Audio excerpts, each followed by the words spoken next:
Welcome to NTD News. I'm Jasmina Davis. Here are today's top stories. The Department of Justice states it has not come to a conclusion over election fraud, and investigations are ongoing. It says some media outlets have incorrectly reported on the situation. Georgia announces 2 more election hearings. The state Senate committees will live stream the events tomorrow. Michigan's Senate Oversight Committee held a hearing on the absentee ballot counting process at Detroit's TCF Center. Witnesses gave their testimonies where they described being harassed and seeing evidence of fraud. A legal group investigating the election gave evidence indicating that 280,000 ballots disappeared after being shipped across state lines. One whistleblower said he delivered a similar amount of ballots on his way to New York.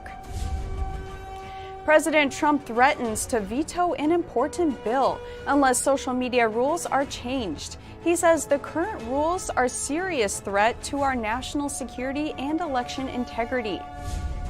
And the top Senate Republican says there may be hope for another relief package this year. He says he's talking to the White House to make sure it's something the president will sign.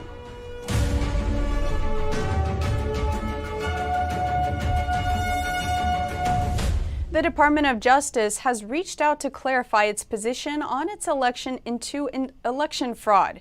It states it has not passed final judgment, and any media outlets saying otherwise are mistaken. The Department of Justice issued a statement on Tuesday in response to backlash from an article by the Associated Press. Attorney General William Barr was quoted as saying, "To date, we have not seen fraud on a scale that could have affected a different outcome in the election." CBS reported on the DOJ's response, saying that some media outlets have incorrectly reported on Barr's statement. According to CBS News reporter Catherine Herridge, a DOJ spokesperson said, some media outlets have incorrectly reported that the DOJ has concluded its investigation of election fraud and announced an affirmative finding of no fraud in the election. It went on, "That is not what the Associated Press reported, nor what the Attorney General said." It also pointed out the department will continue to receive and vigorously pursue all specific and credible allegations of fraud as expeditiously as possible. It can be concluded then that the DOJ's investigation into election fraud is not over. Georgia will follow on the heels of Pennsylvania, Arizona, and Michigan tomorrow by holding hearings on the election. There will be 2 hearings taking place at 10 a.m. and 1 p.m. Both will be live streamed. 2 committees in the Georgia State Senate announced they will hold back-to-back hearings on election processes on Thursday. The Senate Government Oversight Committee and the Georgia Senate Committee on Judiciary. This is the 4th state to hold live-stream election-related hearings. The Senate says the purpose is to evaluate the election process to ensure the integrity of Georgia's voting process. Georgia is in the midst of conducting a machine recount of votes for the 2020 presidential election. The deadline is midnight Wednesday. One Peach State county in particular was running behind. The largest still out is Fulton, and again, we're seeing issues there. Raffensperger mentioned staffing shortages on the county's recount on Tuesday. He said Fulton County had cut corners during the state's second recount. Previously, the state had completed a hand audit of results ordered by Raffensperger, a Republican.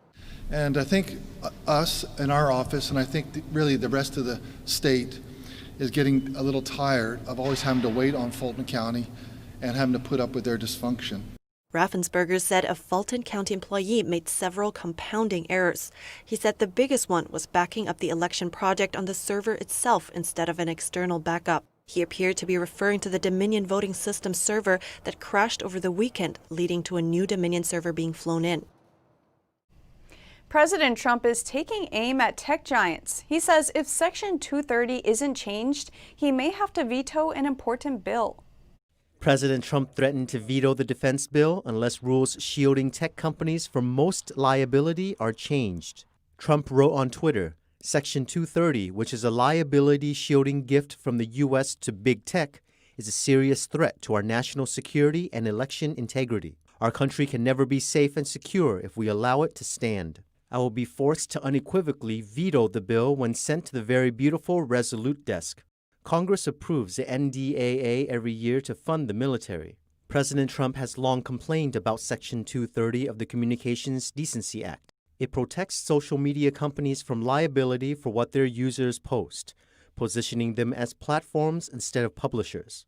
But critics say that's not how tech giants like Twitter and Facebook act in reality. The companies have ramped up censorship of users in recent months, including the president. They've even hidden some of his posts from the public unless they click a warning label. Officials from both parties have expressed interest in reforming Section 230. At the Tuesday Senate committee hearing in Michigan, a witness claimed a poll worker manually selected votes for Joe Biden and other Democratic candidates. She alleges poll workers in managerial positions were also complicit. Christina Caramo was a poll challenger at Detroit's TCF Center. She testified that she saw a poll watcher manually select candidates on contested ballots that had clearly marked votes for more than one candidate in the same race. The poll worker then said, I think I'm going to give it to the Democrats. That's absolutely absurd. That is illegal. The vote should have been tossed out. At that moment, I said, absolutely not. I'm going to challenge this. So I go get her supervisor. Caramo said the supervisor also didn't enforce the correct legal procedure. She said she then went and got the person overseeing the entire absentee ballot counting process. I asked him. He says to the girl, what do you think? It was disgusting. I was enraged, and I simply asked a question. I said, well, why not give it to the Republicans instead of the Democrats? The gentleman began screaming at me, began yelling at me, began telling me that I had no right to talk to her, and he told her to push the ballot through. And she said this wasn't the only time this happened. And prior to that, that same poll worker, a ballot came across the adjudication screen where this voter had voted for Joe Biden and the Green Party presidential candidate, and she gave the vote to Joe Biden. Caramo said she has written a sworn affidavit and implied it is part of a lawsuit. This process of manually entering votes is called adjudication. It's meant to be used when the machine is unable to read the ballot due to being improperly marked. The poll worker then selects which candidate they think the voter meant to choose. But digital adjudication has come under recent scrutiny after attorney Sidney Powell mentioned the digital feature in Dominion's voting software. She alleged the feature allows for possible fraud. The software manual itself, you can download it from the internet, and I would encourage you all to read it because it specifically advertises some of these things as features of the system. Why it was ever allowed into this country is beyond my comprehension, and why nobody has dealt with it is absolutely appalling. Even though Dominion states in the manual that the adjudication process is digitally tracked and a scan of the original ballot kept, concerns over this feature being misused haven't gone away. Grace Coulter, NTD News. A long list of witnesses testified at Michigan's Senate committee earlier. Witnesses included Republicans and independent poll workers and poll challengers who said they were prevented from fully doing their jobs and were treated with hostility. NTD's Christina Kim has the story. Witnesses in Michigan gave similar testimonies of the irregularities they saw in the absentee vote counting process. One witness said that their testimonies and affidavits are so important because videotaping was not allowed at the center. Many spoke of seeing or experiencing GOP poll workers being harassed.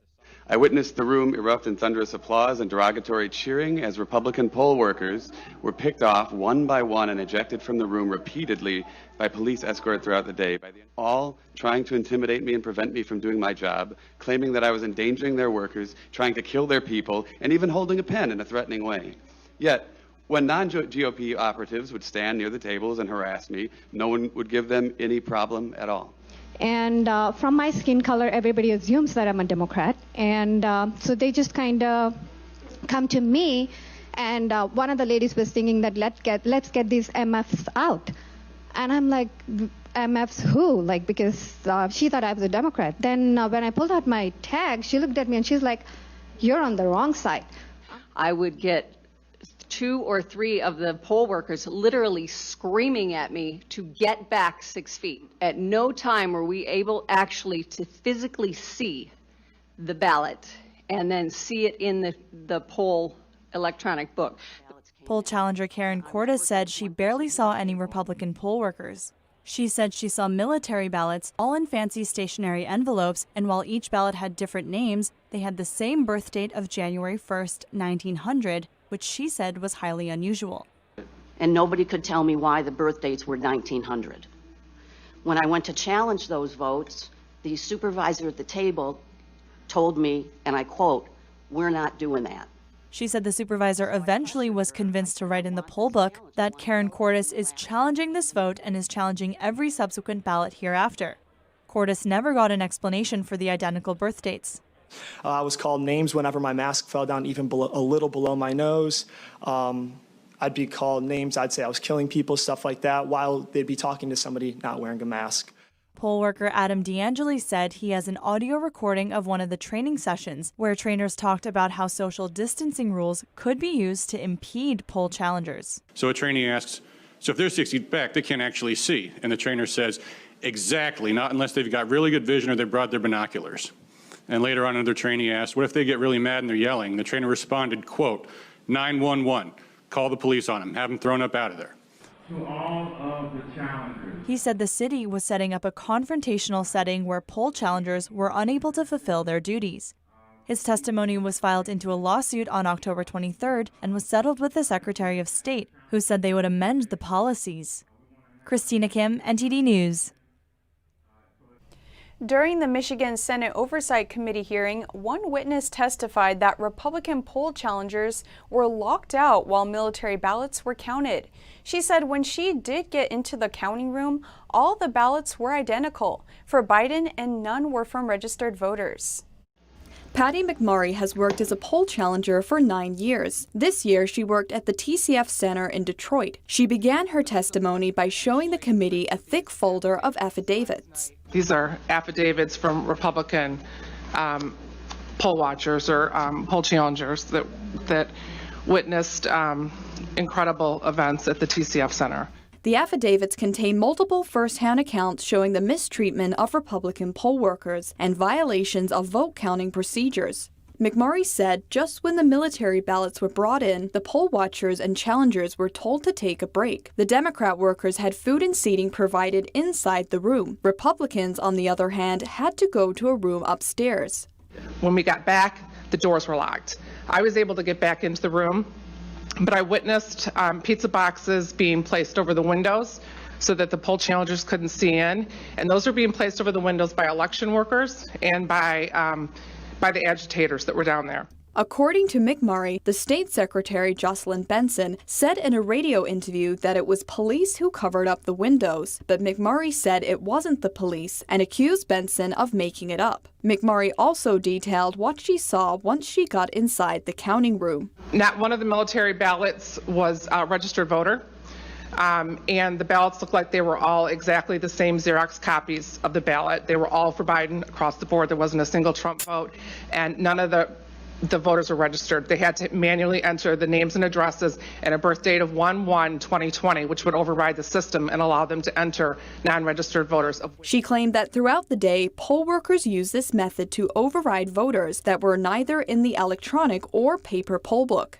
McMurray also testified that when a damaged ballot was duplicated onto a new ballot, Republicans were obstructed from seeing what was written onto the new ballot. Whenever we would try to watch the process, the person that was inspecting the ballot would stand in front of us, and if we tried to move to the side, they would challenge us and tell us to stand back, that we were too close, that we were going to kill people with COVID. Multiple witnesses shared similar testimonies of obstruction during the hearing. Grace Coulter, NTD News. And Trump's attorneys Rudy Giuliani and Jenna Ellis are scheduled to visit Michigan today after not being able to attend yesterday's hearing.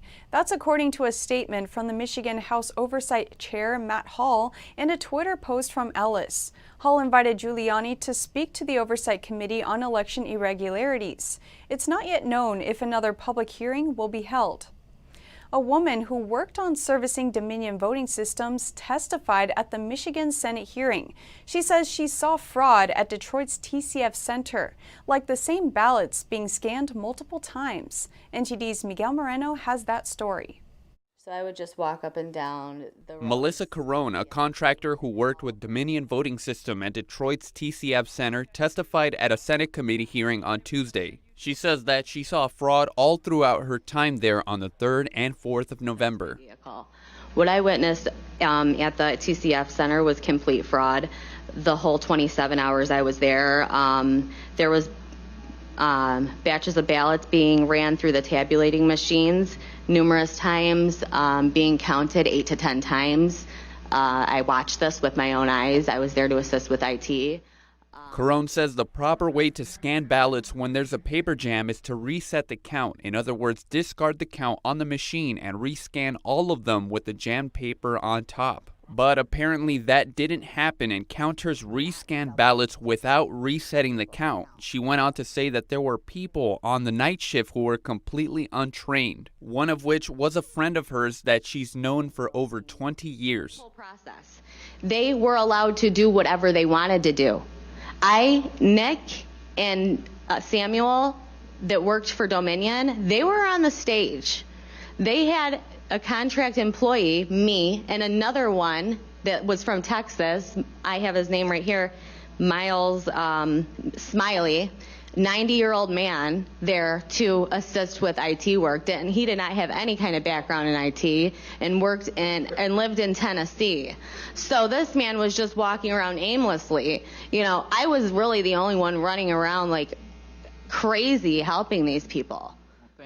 In an interview with the Epoch Times, Carone says that Dominion hasn't contacted her since she submitted her affidavit. Miguel Moreno, NTD News. A crowd of Trump supporters gathered outside the state capitol in Lansing, Michigan during the Michigan Senate hearing on election integrity. Our on-the-ground reporters were there. Our reporters interviewed a woman who worked as a poll challenger at the TCF Center in Detroit the day after Election Day. The TCF Center has been at the center of voter fraud allegations. Here is what she observed. Working there, I saw a few of our lawyers being put out and the cheers that went up when that happened. You know, of course, the witnessing of and when you're trying to watch what's going on, them telling you to stand back and things like that, and how you're supposed to see to challenge when you can't stand close enough to see. So things like in that nature and more, and then putting the cardboard up on the windows and all of that was new to me. Other participants said it was important to preserve America's foundational values. They said election integrity relates directly to America's identity. We need to have a full and complete audit. Let us see if, in fact, the opposition lost and how they lost. It does no good for transparency. In fact, it is intransparent, it's opaque, to prevent this from happening, to cover it up and to tell people to just accept what they're told. That's not consent of the governed. That's not how it works in our Constitution, and that's not a republic. We want to preserve what our country's about. We want to preserve our democracy, and we need to defend our republic at the same time. We need to make sure that these our senators in here are held accountable. Otherwise, we're no better. We're no better than any other country. We're not a great country like America anymore. We are a bastion here. We are a country like no other. If this country goes, the world will go with it. And you can bet that Israel will go as well, because you have to look at our morals have really degraded in our country. Moral integrity plays into everything. Look at what we're dealing with right now. We have every state that's contesting right now. We have hearings going on. And I'm asking all our elected officials to have moral integrity. Look on your faith and draw from that. We are here to support you morally as well through our faith. The Michigan public hearing lasted for about 7 hours. Next, President Trump's lawyer Rudy Giuliani will testify. A poll challenger in Detroit said in a sworn affidavit that the voting machines appear to be illegally connected to the internet. He said he noticed an unusual error message on the tabulator's computers, and that error message may indicate the tabulators were trying to connect to a remote database. NTD's Kevin Hogan has more. Starts with, once you break that link up at the top. Patrick Kolbeck is a former Michigan State Senator, an aerospace engineer, and a poll challenger in Detroit. He served at the absentee voter counting board from 5 p.m. on Election Day to roughly 5:30 p.m. the next day. He calls it a marathon shift. Kolbeck said the counting boards all had electronic poll books, which are one of the links in the chain of custody to maintain an election. He did not identify physical internet connections to the poll books, but he did notice Wi-Fi networks on his phone, including one called AV Connect. He suspects the AV stands for absentee voter. He became suspicious and started investigating. I went to all the different tabulator workstations, went underneath the table and checked out where all these cables were routed. All the tabulator computers were connected via Ethernet cables to a network router, and that router in turn was connected to another router. It was connected to the adjudicators. Those were connected to another router slash firewall. Kolbeck said all of these were connected to the local data center. He tried to verify if the voting machines were connected to the internet by asking other election officials if they were. The officials said there was no internet connection. Having seen the physical connection underneath the tables, he decided to check all of the terminals. As you can see in the schematic, all of them had an internet connection based on the connectivity icon in the bottom right corner of the screen. Kolbeck went back to one of the officials to talk about what he saw. I said, tell you what, you can dispel this once and for all. Just do me a favor, move your little mouse over that little icon down the bottom right-hand corner. It'll pop up words that say connected to internet or not connected. And you can dispel this whole thing right away. And he said, you're just going to have to trust me. The possible internet connection is important, Kolbeck says, because the chain of custody must be maintained from the qualified voter file all the way to the last step, the final vote tally. He says these error messages, combined with the evidence of 6,000 votes being switched in Antrim County, show why the internet connection is important. And I would submit that many of the features of Dominion that are being characterized as glitches are actually design features of Dominion to help people manipulate the results of the election. Kolbeck's findings are further complicated by a declaration in Sidney Powell's lawsuit in Georgia. In it, a military intelligence analyst has declared Dominion software was accessed by agents of China and Iran to manipulate the U.S. 2020 general election. Kevin Hogan, NTD News. Legal group the Amistad Project says that as many as 300,000 ballots may have mysteriously disappeared ahead of the election. They presented evidence and 2 whistleblowers gave testimony. In Arlington, Virginia, the Amistad Project claimed that up to 280,000 ballots were transported from Bethpage, New York to Lancaster, Pennsylvania and disappeared on October 21st. Former Attorney General to Kansas and director of the Amistad Project, Phil Klein, said they have several eyewitness accounts as well as tangible evidence. This evidence demands investigation. This demands answers. The American people deserve such answers. 3 witnesses spoke, 2 of whom were subcontract workers with the United States Postal Service. One of the workers said he transported around 288,000 ballots to New York. Shipping ballots across state lines is a federal crime. On October 21st, when I arrived for my usual route in Bethpage, New York, an expediter made 3 references to ballots that were to be loaded into my trailer, including saying, hey, you've got a ballot today, or you have ballots today, and even showing me a piece of registered mail and saying someone really wanted their ballot to count. Klein said there are institutions and persons available to the public who can easily confirm the sworn statements made by their whistleblowers, but many of them have refused to be transparent. People refuse to speak and decide to not be forthcoming. They do it for a reason. Generally, this refusal comes down to 1 or 2 reasons or a mixture of both. They are afraid, or they have done something or participated in something which they do not want others to know about. The Amistad Project filed lawsuits in several states in recent weeks, including one on November 26 in Michigan. They said they have been contacted by and communicated with the FBI and U.S. attorneys from various jurisdictions. Don Tran, NTD News. The top Senate Republican says they're in talks with the White House on a new relief package. He says he believes President Trump will sign it into law. Senate Majority Leader Mitch McConnell said on Tuesday he's in discussions with the White House on a new targeted CCP virus relief package. And I like to remind everybody that the way you get a result is you have to have a presidential signature. So I felt the first thing we needed to do is to find out what the president would in fact sign. We believe we've got the answer to that. We're vetting that on our side. McConnell said he and Treasury Secretary Steven Mnuchin discussed what they thought Trump would accept. Proposals are being circulated to Senate Republicans for feedback. According to a draft copy obtained by Axios, it includes more funding for the Small Business Paycheck Protection Program and liability protection. It also includes a loan to the U.S. Postal Service, funding to get students back in school, and funding for vaccines. It doesn't include more stimulus checks, rental assistance, or state and local funding.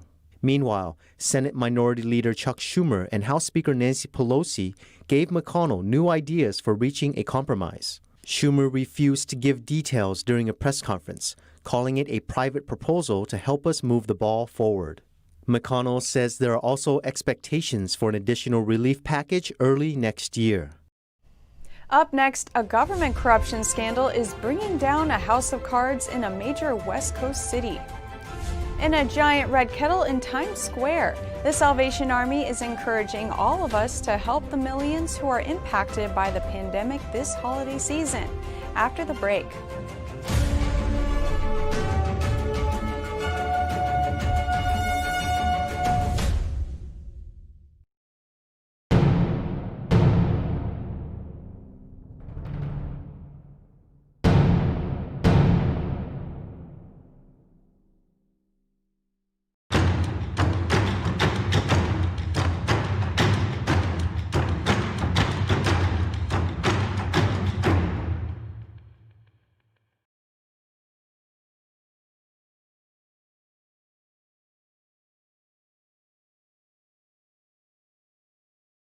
%90 of news outlets in the United States are controlled by 6 corporations. They're not out to tell you the truth of what's happening. They're out to tell you the picture of the world that they represent. The mission of the Epoch Times is to chase the truth, to ground all statements in facts, and prevent people from being misled. This is a battle between truth and deceit. Subscribe today and join the Americans who are seeking truth and tradition. We'd love to have you on board.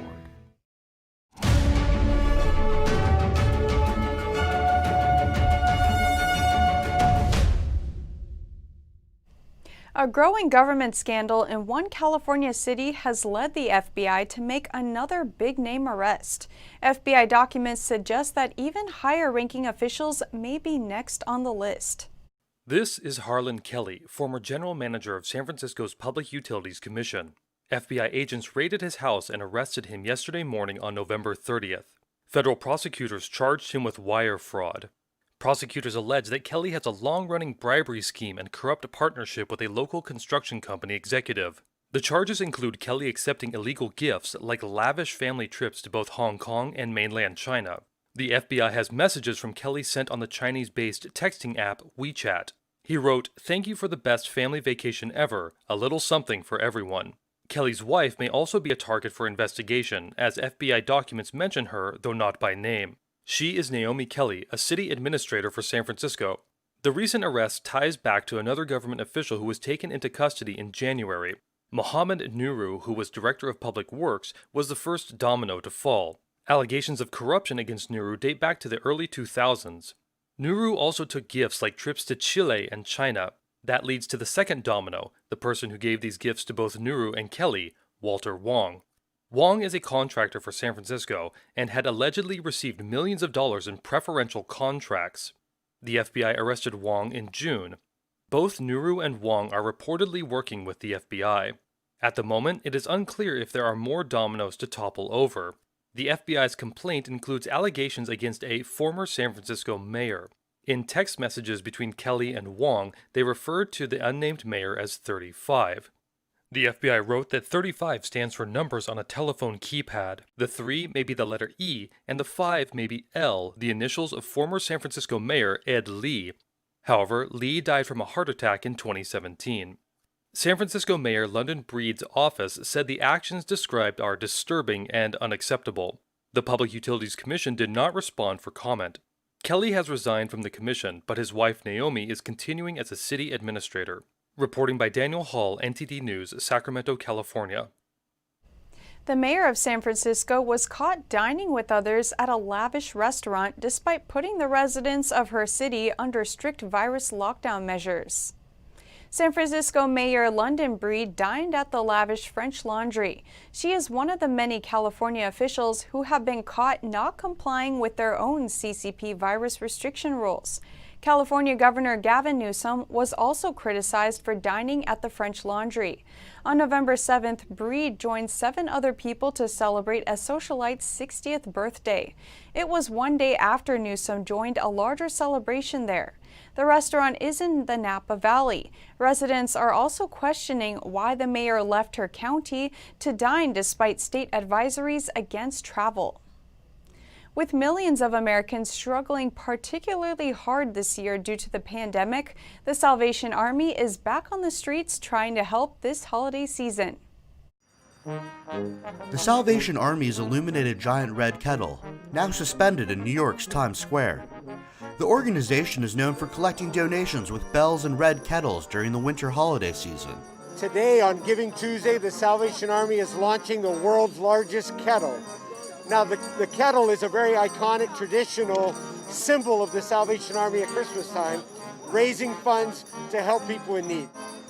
The 7-foot, 6-inch aluminum red kettle hangs from a 32-foot tall stand. The charity says there's an even greater need to give this year because of the pandemic. This year, because of unemployment, because of food insecurity that people have, because of the anticipated rent costs that are going to come, families are greatly impacted. And here at the holiday time, they might be looking at the possibility of not purchasing gifts for their children, not having enough food for their table, and the Salvation Army stands ready to help. The big red kettle will stay in Times Square for the week. Then it will travel to other parts of New York City before making its way back to Times Square, just in time for Christmas. Coming up, a homeowner took drastic measures in China's financial hub, Shanghai. He saw it as the only option against a harmful yet common practice in China. And a Chinese Communist Party member are feeling the pressure under U.S. sanctions. Employees on Chinese vessels and flights are now being interrogated while entering the U.S. That and more after the break.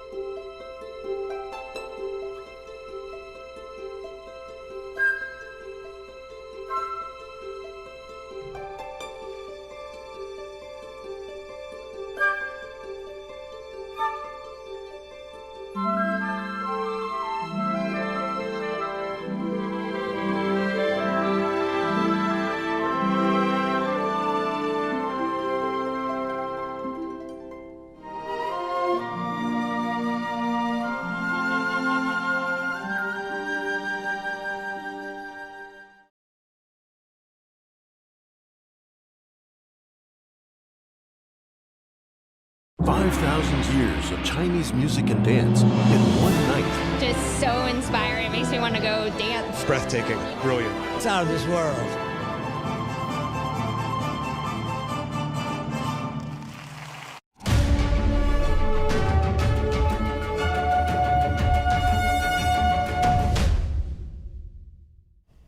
The United States is accusing China of flagrant violation of its obligation to enforce international sanctions on North Korea.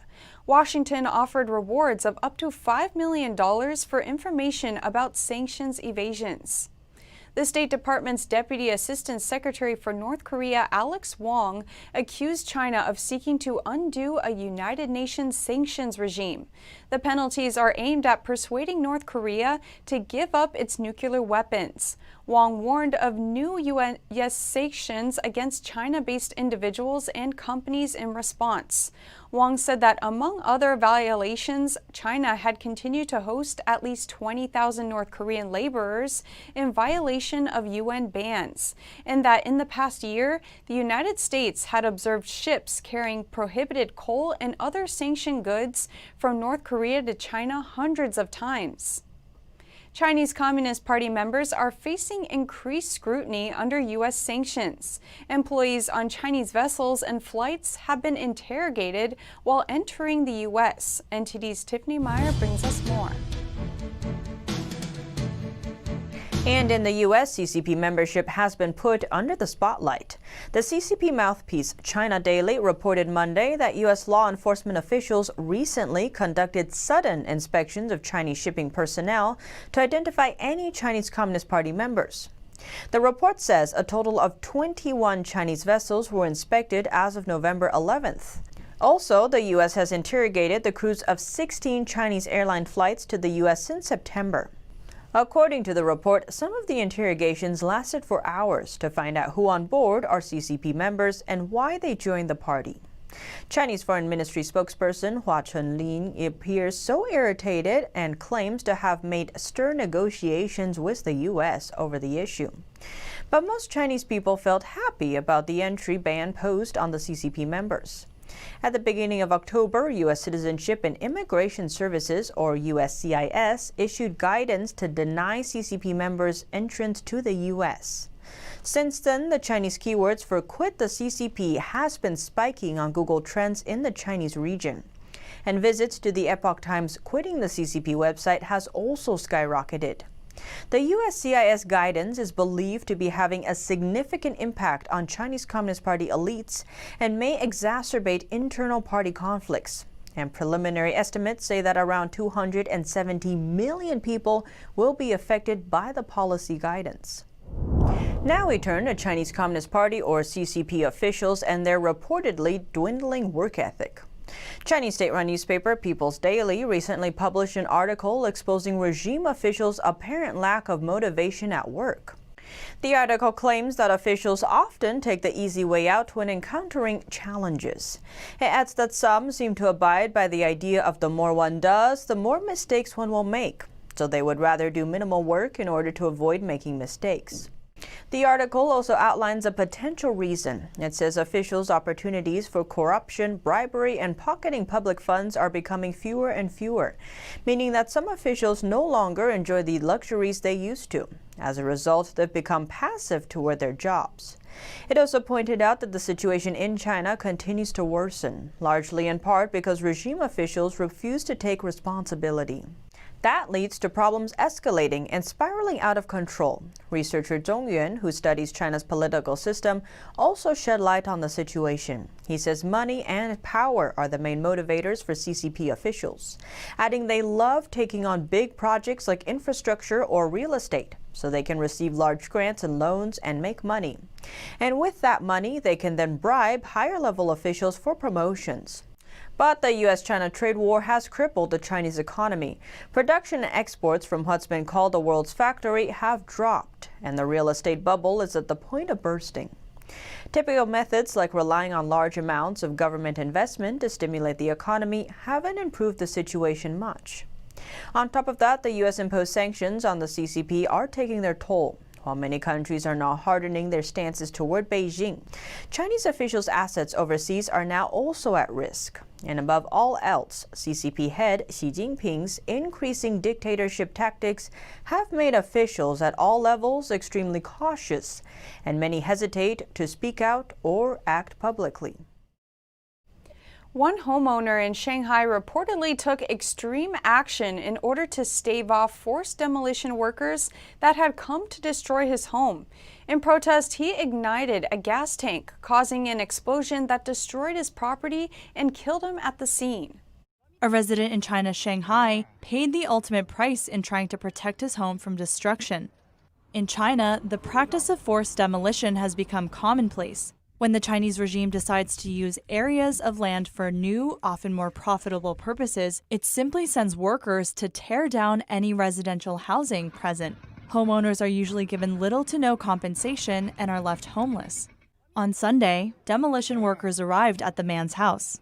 In an effort to stop the demolition, he ignited a gas tank on the property, causing an explosion that killed him on the spot. Several others also suffered severe injuries. The incident took place inside of one of Shanghai's most prosperous commercial areas. Homeowners there refuse to relocate. That's because compensation given by authorities is far from enough to buy a new, comparably priced home. One woman from the neighborhood told us that few households there still remain, and property developers have already arranged the sale of the land. She explained that at the time of the explosion, the homeowner was at home with his son. His wife was away taking care of their pregnant daughter-in-law at the hospital. At around 7 o'clock in the morning, the demolition workers began using force to try to take the man's son away. The father was so desperate that he threw the gas tank. He died immediately. There's nothing he could do but fight back this way because ordinary people have no power or influence. Another forced demolition victim from the area shared a video online back in early November. It accused the regime of robbing him of his private property and of violating multiple laws. The regime sold Yongjiadu Lot 3 to property developer Greentown Group, and the company has been holding the land for 20 years. Now the district government is acting as the developer's hired hatchet man. I will defend my home until my last breath and willingly die along with the invaders. Holding land for that long can cause major problems. That's because in China, when a person of company purchases property, they become the owner of the building. But the land the structure is built on still belongs to the regime. In addition, the regime sets a time limit for land usage rights, normally around 70 years for residential land. The clock starts ticking immediately once the land is bought by a developer.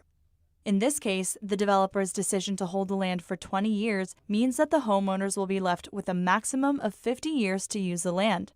When that time expires, they'll be forced to pay fees to renew the land rights if authorities give the green light. But if the regime refuses to grant another term, or if it wants the land back before that time expires, it leads to the violent forced demolitions that have become commonplace. According to Chinese law, homeowners maintain their rights to their properties as long as the properties exist. The loophole is often exploited. Reporting by Xu Wenhui, NTD News.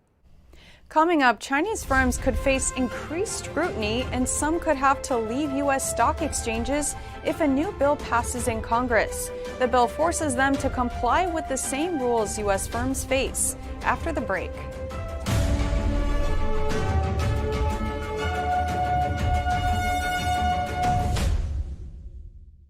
When you look at TV networks in America, a soundbite and fight-it-out culture prevails on news and commentary programs. As a Canadian, I'm fascinated with America, and I wanted to offer American thought leaders an opportunity to share their thoughts in a deep dive format, where we can explore their ideas together. And so American Thought Leaders was born. The world's most brilliant thinkers believed that open discourse was the key to greatness. However, all around the world, we see that discourse is being stifled and political agendas have subverted media.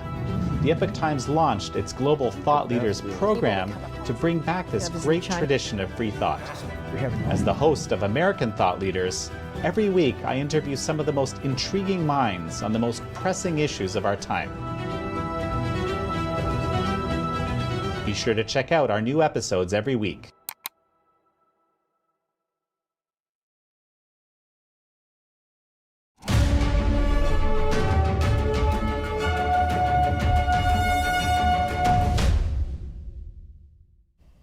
The House is expected to pass legislation this week that could prevent some Chinese companies from listing their shares on U.S. exchanges.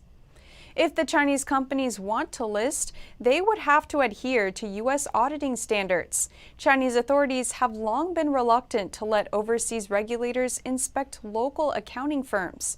The bill would give Chinese companies 3 years to comply with the rules before being removed from U.S. markets. Aides said there is bipartisan backing for the measure. Measures taking a harder line on Chinese business and trade practices generally pass Congress with large margins. Industry participants say greater scrutiny could deter Chinese firms from listing in the United States. Chinese firm listings reached a 6-year high this year. Today, San Francisco-based software company Salesforce acquired a popular business communication platform, Slack. Our reporter in California has more.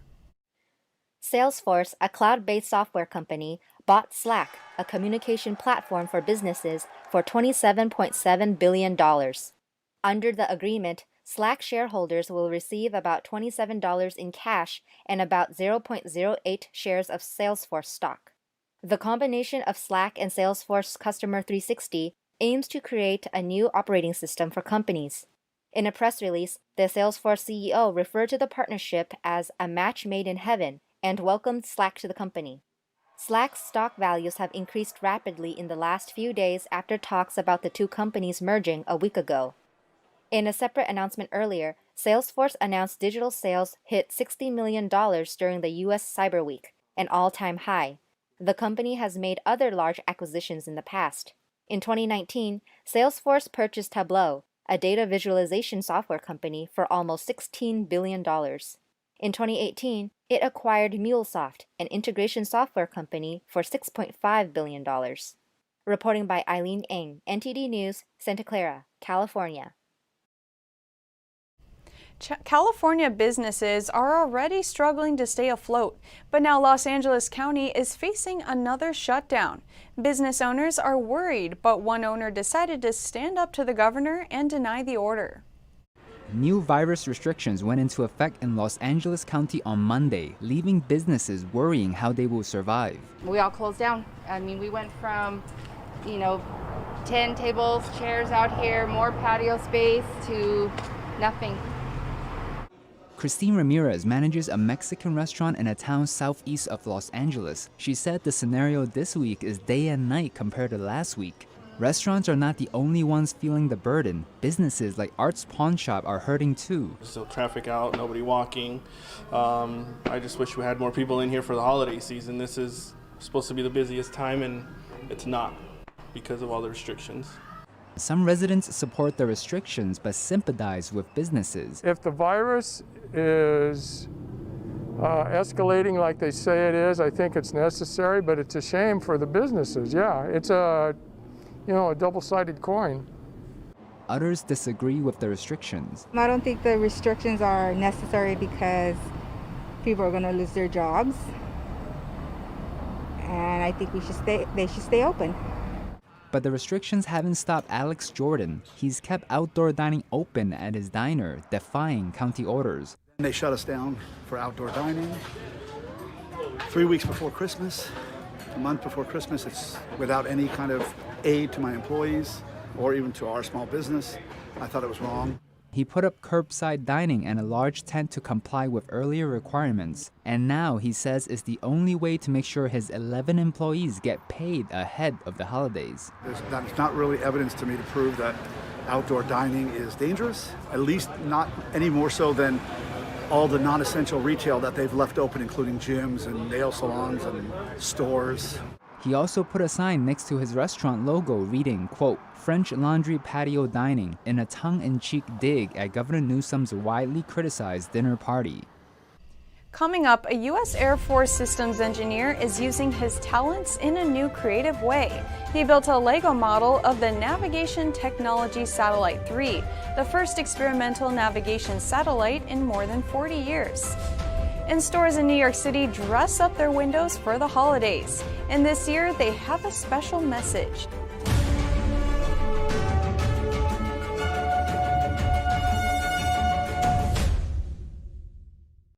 What does it mean to devote your life to the truth? Does it mean investigating communist subversion here in America?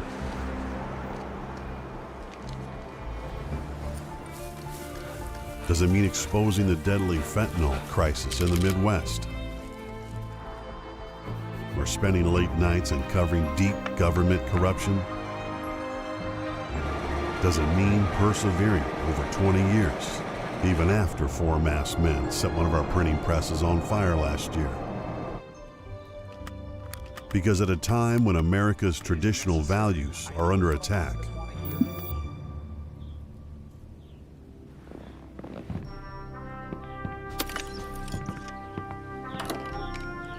It's the responsibility of righteous journalists to uphold truth and tradition.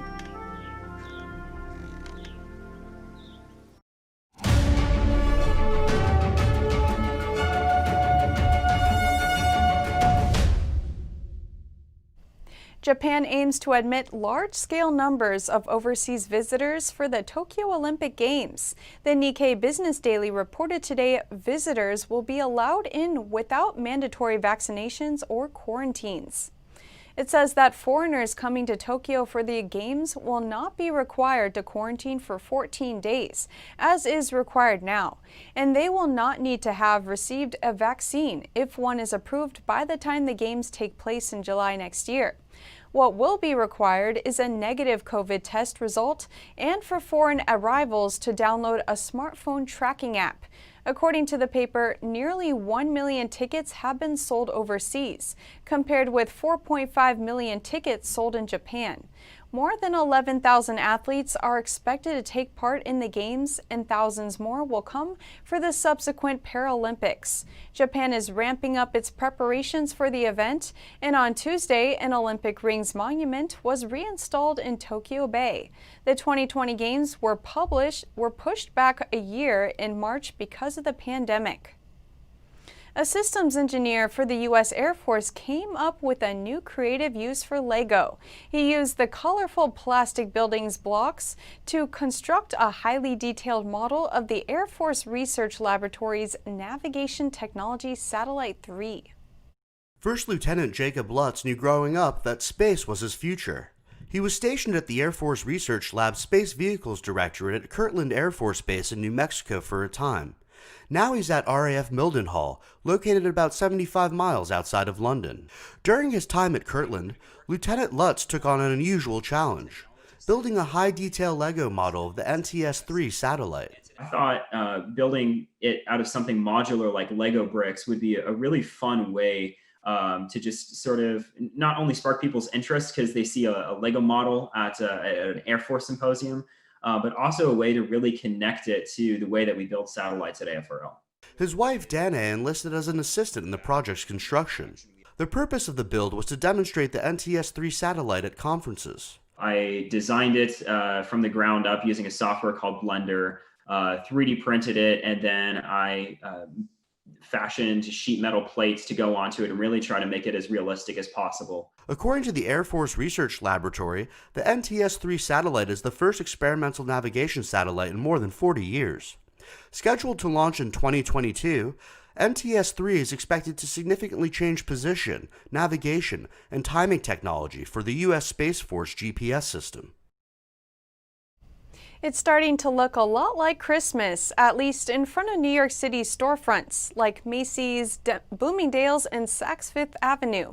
Here's a look at their holiday window displays. Stores in New York City are bringing on the holiday cheer with their window displays. Macy's this year has a special message. It's saying thank you in 16 different languages, as well as clapping hands in support of essential workers and first responders. Interactive windows allow visitors to create personal scrolling messages and record their own round of applause. Bloomingdale's hired out-of-work Broadway costume designers and local artists to help create their festive storefronts. This year, the store is using various scents to enhance the viewing experience. They're sending out the smell of pine next to a window featuring a Christmas wreath made with stuffed teddy bears. Another candy cane-themed window is sending out the scent of peppermint. The retailer's goal is to encourage people to give happy. Saks Fifth Avenue brought scenes of Brooklyn's Steiker Heights and Roosevelt Island tram, while Bergdorf Goodman features dazzling stained glass windows with words like joy and peace. As he makes his list and checks it twice, you can prepare to track Santa on his journey from the North Pole.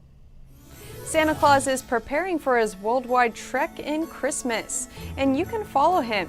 The North American Aerospace Defense Command has launched its website to track St. Nick around the world this year. NORADSanta.org has your holiday countdown, games, music, and more. Then on Christmas Eve, Santa cams will start streaming. Trackers can call into NORAD to check the whereabouts of Santa and his reindeer. The tradition started in 1955 when the Continental Air Defense Command Operations Center started receiving calls from kids asking for Santa. It turns out a newspaper ad listed the wrong number for the North Pole. A Stop the Steal rally will be held in Alpharetta, Georgia today. Attorneys Sidney Powell and Lynn Wood are expected to attend and hold a press conference at the rally. The event is scheduled to start at 2:05 p.m. ET. NTD will live stream this event, and we'll see you then. I'm Jasmina Davis.